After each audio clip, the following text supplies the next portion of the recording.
नमस्कार, मैं शिवानी रतूड़ी आर्यभट्ट टाइम्स में आपका स्वागत करती हूँ। लालू प्रसाद यादव की पारिवारिक कलह अब खुलकर सामने आ गई है। रोहिणी आचार्य के परिवार से नाता तोड़ने के बाद अब इस पर जमकर सियासत हो गई है। इस मामले को लेकर प्रदेश बीजेपी ने तंज कसते हुए कहा है कि जो आरजेडी ने बिहार की जनता के साथ किया है वो अब उनके घर में आ गया है। बीजेपी के प्रदेश उपाध्यक्ष आशीष शर्मा अचल ने कहा है कि रोहिणी के बारे में पूरा बिहार और पूरा देश जानता है कि उन्होंने लालू जी के लिए, अपने पिता के लिए कितना योगदान दिया है। आज हम जो देख रहे हैं वो उनकी गहरी पीड़ा है, उनकी आत्मा टूट रही है, क्योंकि उन्हें लगता है कि उनके अपने परिवार, जिनमें उनके पिता भी शामिल हैं, उनका समर्थन नहीं कर सके। घर पर स्थिति को ठीक नहीं संभाल गया और उनका दावा है कि उनके साथ दुर्व्यवहार किया गया है। उन्होंने आगे कहा कि रोहिणी कह रही है कि उनके साथ मारपीट जैसा काम भी किया गया है, तो एक बेटी को धक्का मारकर निकाल देते हैं लालू यादव का। अब परिवार पूरा बिखर गया है, जैसे उनकी पार्टी बिखर गई है। मेरा मानना है कि जो उन्होंने बिहार की जनता के साथ ज्यादती की थी वो ही अब फल फूल कर उनके घर में आ गया है।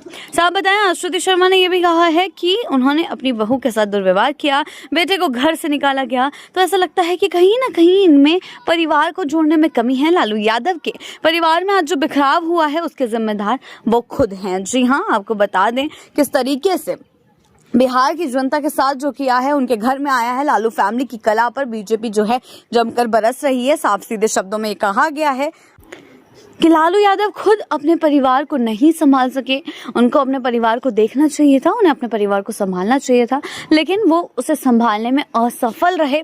उन्होंने ढंग से नहीं संभाला, जिसके चलते आज ये सब देखा जा रहा है। कितनी बुरी तरीके से उन्हें आहत किया गया है, कितनी चीज़ों को लेकर उन्हें सुनाया गया है।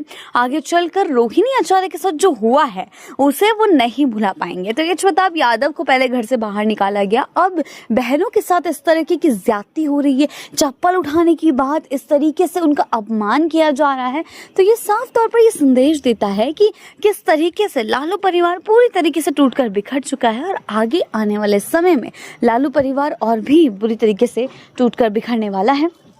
ये देखना बहुत दिलचस्प होगा कि किस तरीके से अब बिहार की सियासत किस नए मोड़ पर जाती है, क्योंकि तेजस्वी यादव इतना संजय यादव को मान रहे हैं, इतना रमीज को मान रहे हैं कि वो खुद के भाई बहनों पर यकीन नहीं करना चाह रहे। और अगर ऐसा सचमुच है, अगर तेजस्वी सचमुच अपने भाई बहनों पर यकीन नहीं कर पा रहे हैं, अपने परिवार को एकजुट नहीं रख पा रहे हैं, और इसकी वजह सीधा तेजस्वी यादव को ठहराया जा रहा है, तेजस्वी के नेतृत्व को ठहराया जा रहा है कि चाहे वो बिहार की जनता के साथ धोखा करने की कोशिश, कितनी भी कोशिश कर ले, लेकिन अब ये साफ हो गया है कि वो बिहार की जनता को ठग नहीं पाएंगे। और बिहार की जनता ने भी उनको मुंह तोड़ जवाब दे दिया है। लेकिन अब परिवार की टूट ने ये साफ कर दिया कि तेजस्वी के नेतृत्व क्षमता पर सबके सब सवाल उठा रहे हैं कि जो इंसान परिवार नहीं संभाल सकता वो कैसे बिहार की जनता को संभालता अगर उनके हाथ में सत्ता सौंप दी जाती है। हालांकि जनता का जनादेश कुछ और ही था। जनता ने पूरे एनडीए को भारी बहुमत के साथ विजयी बनाया है।